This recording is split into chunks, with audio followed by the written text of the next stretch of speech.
Hello, it's Brett. NFL Hall of Famer Brett Favre is facing questions tonight of whether he knowingly took $5 million of state welfare money to build a new volleyball facility for his daughter's team 5 years ago at her university and his alma mater. And let me give you my definition of success, or my description of success. It shows that Brett Favre asked the head of a nonprofit handling welfare funds, quote, "If you were to pay me, is there any way that the media could find out where it came from and how much?" You know, I think when we're all a lot younger, we think of success as strictly on the basis of how much money you've had, made, accumulated.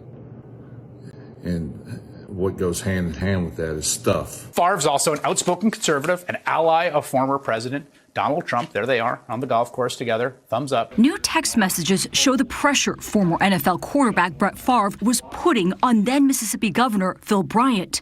Favre requested money for an indoor football practice facility. So you're successful because you have fancy cars, big houses, diamond rings, jewelry, flashy suits, things like that, when in fact that is certainly not success. Essentially, the former Green Bay Packers legend is accused of being part of a scheme that funneled welfare funds to him and projects where he had a vested interest. However, Favre is not alone, as the state's largest ever public corruption case involves the misappropriation of more than $77 million intended for the Temporary Assistance for Needy Families program. Success is doing something that you've always wanted to do or have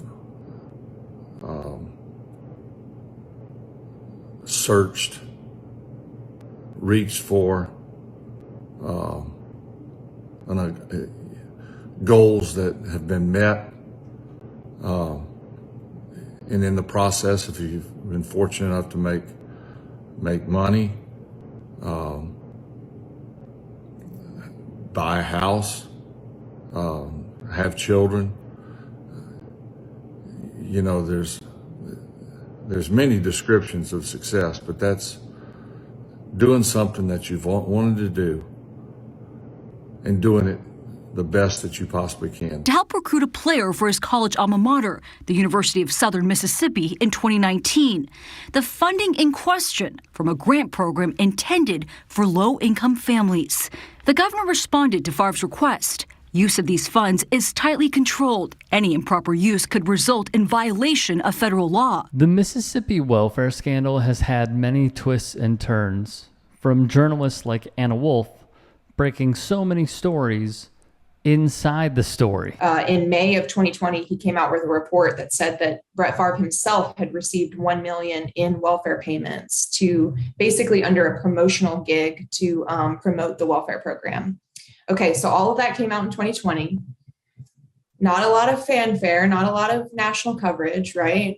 Fast forward to this year, and we are learning there's been sort of a trickle of information, but we're learning more and more here recently through text messages, both that I obtained and that have been entered into a court filing, that show kind of how Favre was discussing these deals with welfare officials. So, you know, he was aware that this money was coming from the Department of Human Services. He was working with John Davis on pulling down this money, and the way that he spoke about it was really like, I'm trying to save myself some money here. Can y'all please help me out? And to name others, AJ Perez of Front Office Sports, Ashton Pittman of Mississippi Today, the people at the Mississippi Free Press, the Clarion Ledger. I mean, the list goes on and on and on the ground.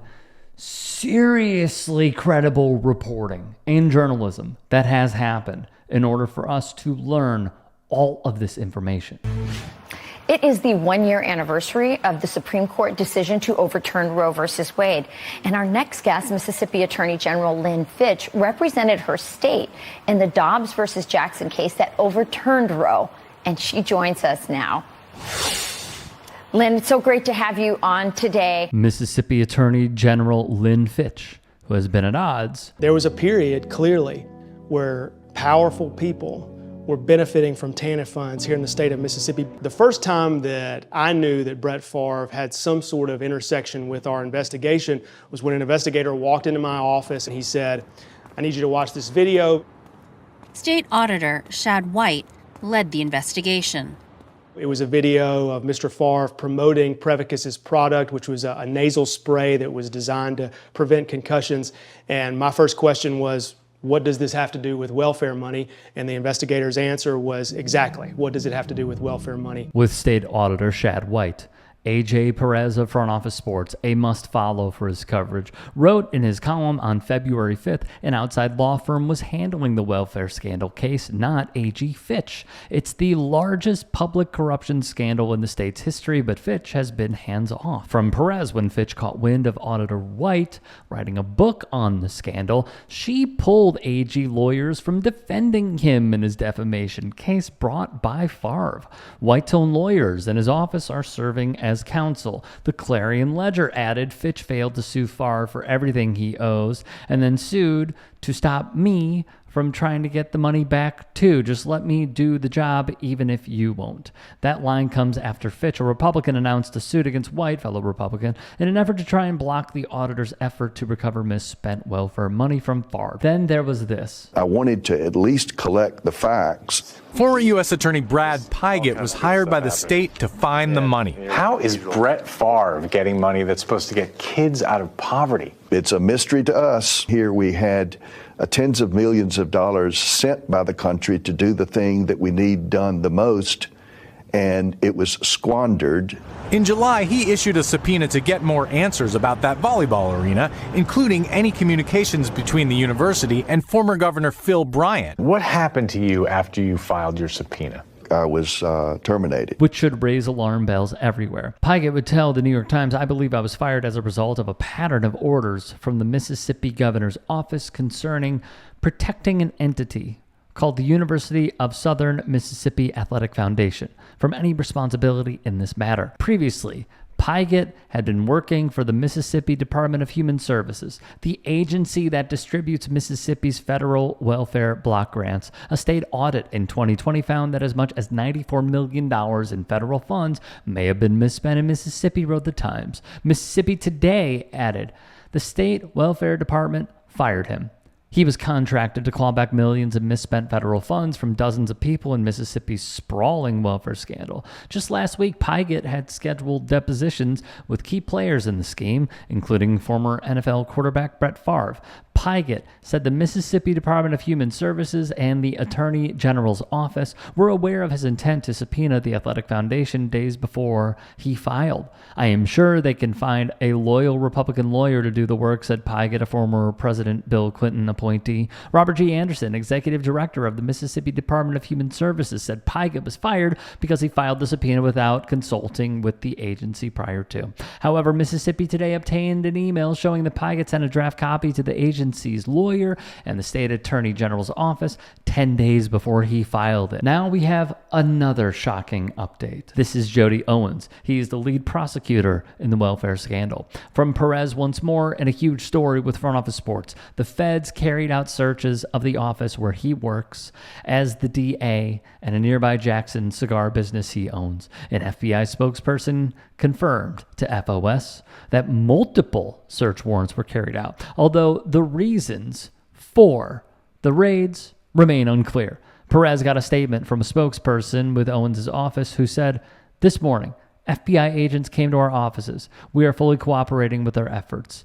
The county DA's office is fully functioning and continues its work on behalf of the citizens. That has been and will continue to be our primary focus. Currently, we have no further statements." FBI spokeswoman Marsha Lawson would give a statement of her own. "The affidavit in support of the search warrants has been sealed by the court, and so I am prohibited from commenting further. There is no threat to public safety." WLBT's CJ Lemaster, Anthony Warren, and Holly Emery would put in their write-up that a source told them FBI agents would also visit Jackson City Hall, where they communicated with the mayor's chief of staff. A bit more background on Owens via the Associated Press. Before first being elected as a DA in 2019, Owens had been the lead attorney in Mississippi for the SPLC, or Southern Poverty Law Center, a liberal-leaning group known for bringing lawsuits over issues including civil rights. Owens ran as a criminal justice reformer, saying he would focus on prosecuting violent crime while looking for alternatives to jail and prison for nonviolent offenders.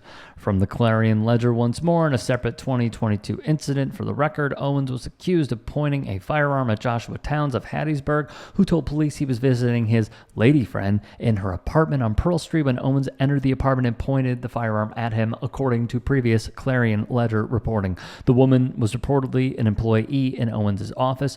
Owens denied all allegations at the time. In September of 2023, DA Owens successfully prosecuted John Davis, former executive director of the Mississippi Department of Human Services, for misspending public welfare money in the state's largest embezzlement case. He pleaded guilty to 5 counts of conspiracy and 13 counts of fraud against the government.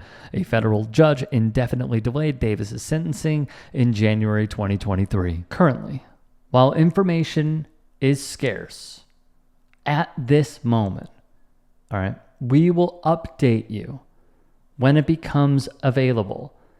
This does not implicate the DA in anything because we don't know why he was raided. There could be a false alarm of a raid because we have seen those. It could be completely unrelated to the case, but this is just something that happened. And when we know why, we will let you know. Let me end with this.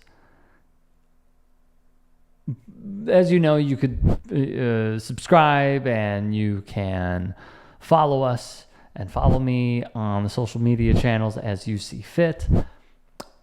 But there is a TNT documentary on Brett Favre called Rich and Shameless. They asked me to be a part of it, and I was.